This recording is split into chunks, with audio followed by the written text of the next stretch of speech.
அனைவருக்கும் வணக்கம். நம்ம திருக்குறள் பார்த்துட்ருக்கோம். அதுலேயும் குறிப்பறிதல், காதலை வெளிப்படுத்தும் அல்லது காதலை உணரும் தருணம் எது அப்படிங்கிறது தான் நம்ம பார்த்துட்ருக்கோம். அழகாக திருவள்ளுவர் சொல்லிகிட்ருக்காரு.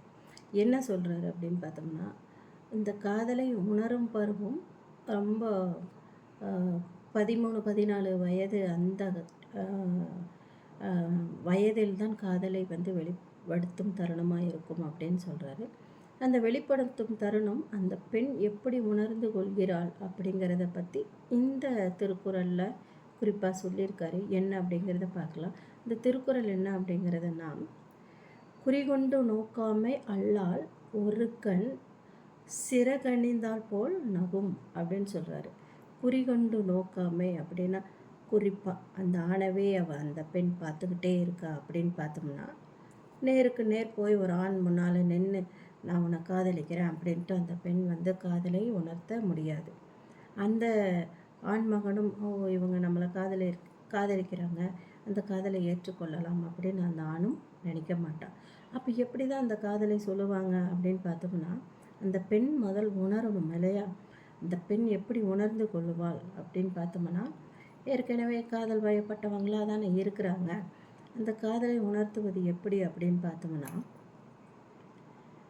அந்த பெண் அவனை பார்க்கும் பொழுது அப்படின்னா நேருக்கு நேர் பார்க்காம ஒரு கண்ணை சிறிதளவு மூடிக்கொண்டு அரை கண்ணில் 1.5 கண்ணில் பார்க்குற மாதிரி இருக்கும். சரிங்களா?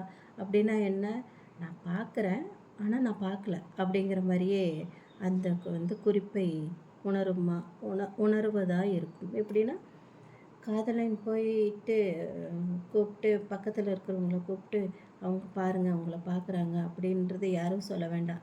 அந்த காதலனே உணர்ந்துக்குவா. யாரும் நம்மளை பார்க்குறாங்க அப்படின்ற ஒரு உணர்வு அந்த ஆண்மகனுக்கும் சரி, அந்த யாராக இருந்தாலும் சரி, யாரோ நம்மளை ஒத்து பார்க்குறாங்க அப்படின்னா புரியும் நமக்கு. அப்போ அவங்க திடீர்னு நம்மளும் அப்படியே பார்க்கும் பொழுது சடனாக நம்மளும் பார்க்கும் பொழுது என்ன ஆகுன்னா, நம்மளை பார்க்குறாங்களோ அப்படின்னு நம்மளுக்கு தோணும்.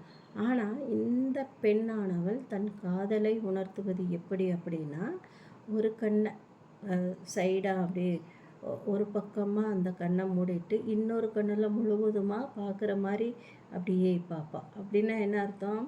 காதலை வெளிப்படுத்துவது அந்த ஆணுக்கு புரிந்து விடுமோ அப்படின்னு உள்ளுக்குள்ளே ஒரு நடுக்கம், பயம் இருந்து கொண்டே இருக்கும்.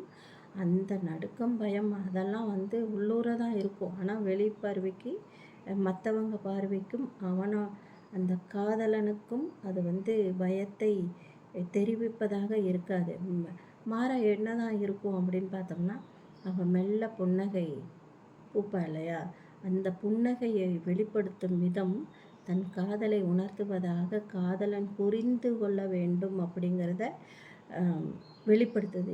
இது என்னென்னா, குறிகொண்டு நோக்காமை. இந்த காதலுக்காக தான் நான் பார்க்குறேன் அப்படின்றதே அந்த பெண் வெளிப்படுத்த மாட்டான். அந்த குறிகொண்டு நோக்காமைன்னா அந்த குறிப்பால் அந்த காதலை உணர்த்துவதாக இல்லை. அது இல்லாமல் ஒரு கண்ணில் மூடிட்டு அந்த இன்னொரு கண்ணில் காதலை வெளிப்படுத்துகிற மாதிரி தன் காதலை உணர்த்துவாள். அந்த காதலன் அந்த காதலை உணரும் தருணம் மிக அற்புதமான ஒரு தருணமாக இருக்கும்.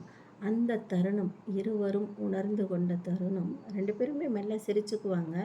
இந்த பெண் இன்னும் கொஞ்சம் ஒரு அதிகப்படியாக ஒரு அடுத்த ஸ்டெப்புக்கு போயிட்டு என்ன பண்ணுவோம் அப்படின்னா, மெல்ல சிரித்து கண்ணெல்லாம் என்ன பண்ணுறதுன்னே தெரியாமல் கண்ணை மூடி முழிக்கிறதும், கீழே பார்க்குறதும், வேறு யாராவதையும் பார்க்குறதும், இல்லை பக்கத்தில் இருக்கிறவங்ககிட்ட சம்மந்தமே இல்லாமல் வேறு எதையாவதும் பேசுவதும் என்ன ஆகுனா, என்னடா இவன் வளர்றா அப்படின்னு நினைக்க தோணும் இல்லையா? அந்த தருணம் தான் காதலை உணர்த்தும் தருணம் அப்படின்னு திருவள்ளுவர் சொல்கிறாரு. அதாவது ஒரு கண்ணை மூடிட்டு மறு கண்ணால் காதலை வெளிப்படுத்தும் ஒரு தருணம் தான் இது அப்படின்னு சொல்கிறாங்க. அதை குறிக்கொண்டு அந்த காதலை அந்த பெண் வெளிப்படுத்தாமல் ஒரு கண்ணை மூடி மறு கண்ணில் காதலை தெரிவிப்பது போல இருக்குது அப்படிங்கிறத அழகாக சொல்கிறார். அதுதான் குறிகொண்டு நோக்காமை அல்லால் ஒரு கண் சிறகணிந்தாற்போல் மெல்ல நகும். சிறகணிந்தாற்போல் அப்படின்னா ஒரு பக்கம் சரித்து கண்ணை மூடி இந்த காதலை வெளிப்படுத்தி தனக்குள்ளேயே சிரிக்கும் விதம் காதலை அழகாக உணர்த்தும் அப்படிங்கிறத திருவள்ளுவர் மிகவும் அழகாக சொல்லியிருக்கிறார். அடுத்த திருக்குறளில் என்ன காதலை பற்றி சொல்கிறாரு அப்படின்றத நம்ம பார்க்கலாம். நன்றி, வணக்கம்.